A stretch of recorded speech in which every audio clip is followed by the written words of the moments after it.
Hi friends, welcome back our channel. ఈరోజు మనం AP intermediate 2025 history text బుక్ని చూద్దాం. ఏపీ 2025 హిస్టరీ టెక్స్ట్ బుక్లో వచ్చిన సిలబస్ని ఇప్పుడు మనం చూద్దాం. ఫస్ట్ లెసన్ వచ్చి చరిత్ర పరిచయం. ఈ చరిత్ర పరిచయంలో చరిత్ర యొక్క నిర్వచనాలు, చరిత్ర యొక్క పరిధి, ఇతర శాస్త్రాలతో చరిత్రకు గల సంబంధాలు, అలాగే చరిత్ర యొక్క ఆధారాలు మరియు భారతదేశ చరిత్రపై భౌగోళిక పరిస్థితుల ప్రభావం ఏ విధంగా ఉందనేది ఈ లెసన్లో మనం తెలుసుకునవచ్చు. ఇక సెకండ్ లెసన్ చూస్తే ప్రాచీన భారతీయ నాగరికతలు మరియు సంస్కృతులు. ఈ లెసన్లో చూస్తే హరప్ప పూర్వ సంస్కృతులు, అలాగే హరప్ప నాగరికత, హరప్ప ప్రజల యొక్క లిపి, హరప్ప నగర నిర్మాణ పద్ధతి గురించి, హరప్ప ప్రజల యొక్క రాజకీయ వ్యవస్థ గురించి, సాంఘిక ఆర్థిక పరిస్థితులు మరియు హరప్ప ప్రజల యొక్క కళలు, చేతివృత్తులు, పరిశ్రమల గురించి తెలుసుకుంటాం.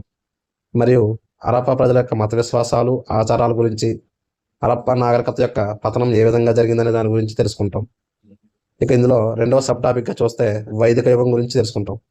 ఈ వైదిక యుగం యొక్క రాజకీయ పరిస్థితులు మరియు ఆర్థిక, సామాజిక, మత పరిస్థితుల గురించి తెలుసుకుంటాం. ఇకపోతే వైదిక సాహిత్యము మరియు తొలి ఆర్య నాగరికత లేదా ఋగ్వేద నాగరికత గురించి తెలుసుకుంటాం. అలాగే చివరగా మలివేద నాగరికత గురించి ఈ లెసన్లో తెలుసుకుంటాం. ఇక మూడవ లెసన్ వచ్చి తొలి రాజ్యాలు మరియు సామ్రాజ్యాలు, ఆర్థిక పరిస్థితులు. ఈ లెసన్లో తొలి రాజ్యాల గురించి నేర్చుకుంటాం. అలాగే 16 మహాజనపదాల గురించి నేర్చుకుంటాం. మగధ రాజ్య విజృంభణ గురించి, అలాగే గ్రామీణ జీవితము, నగరీకరణ, వ్యాపారం గురించి, అలాగే భారతదేశంపై విదేశీ దండయాత్రల గురించి తెలుసుకుంటాం. మరియు నాలుగవ లెసన్ చూస్తే తొలి సమాజాలు, మత ఉద్యమాలు అనేది ఇవ్వడం జరిగింది. ఇందులో తొలి సమాజాలు ఏ విధంగా ఉన్నాయని తెలుసుకుంటాం. అలాగే తొలి సమాజాల్లో రక్త సంబంధాలు ఏ విధంగా ఉన్నాయి, వివాహాలు ఏ విధంగా ఉన్నాయి, వివాహాలు ఎన్ని రకాలు అనేవి తెలుసుకుంటాం. అలాగే సమాజంలో ఉన్న విభేదాలు గురించి తెలుసుకుంటాం. వర్ణ వ్యవస్థ గురించి మొత్తం అన్నీ కూడా ఈ లెసన్లో తెలుసుకుంటాం. మరియు మత ఉద్యమాలు గురించి తెలుసుకుంటాం. మత ఉద్యమాల్లో అజీవక మతం గురించి తెలుసుకుంటాం. అలాగే లోకాయత లేదా చార్వికుల గురించి, జైన మతం గురించి, బౌద్ధ మతం గురించి తెలుసుకుంటాం. 5వ లెసన్ చూస్తే పూర్వ సాధారణ శకం 3వ శతాబ్దం నుంచి సాధారణ శకం 7వ శతాబ్దం వరకు భారతదేశంలో జరిగిన పరిణామాల గురించి మరియు పరిపాలించిన రాజవంశాల గురించి తెలుసుకుంటాం. అందులో మొదటగా మనం మౌర్య సామ్రాజ్యం గురించి తెలుసుకుంటాం.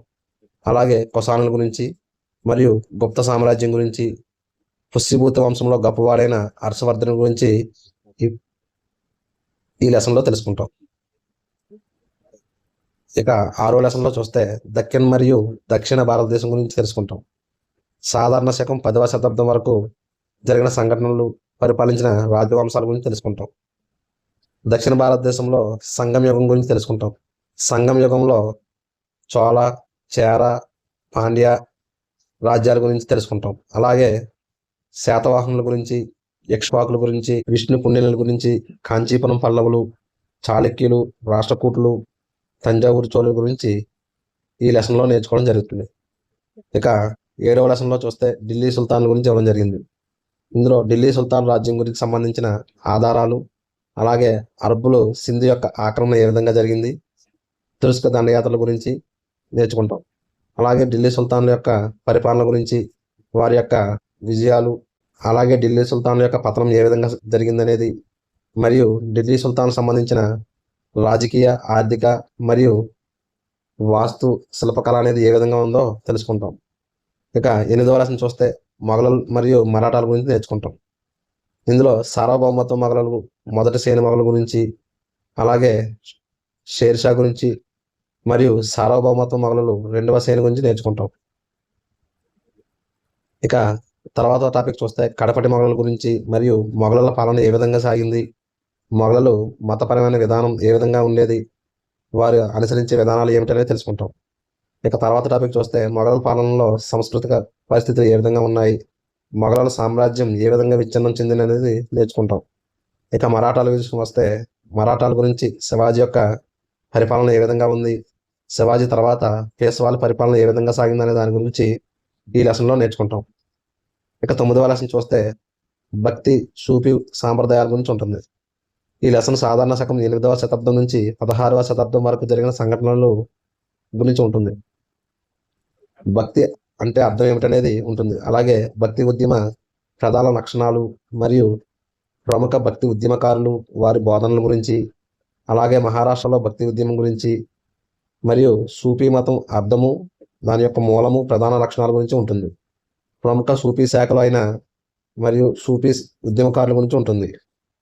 సమాజంపై భక్తి, సూఫీ ఉద్యమాల ప్రభావం ఏ విధంగా ఉంది అనే దాని గురించి కూడా ఈ లెసన్లో నేర్చుకుంటాం.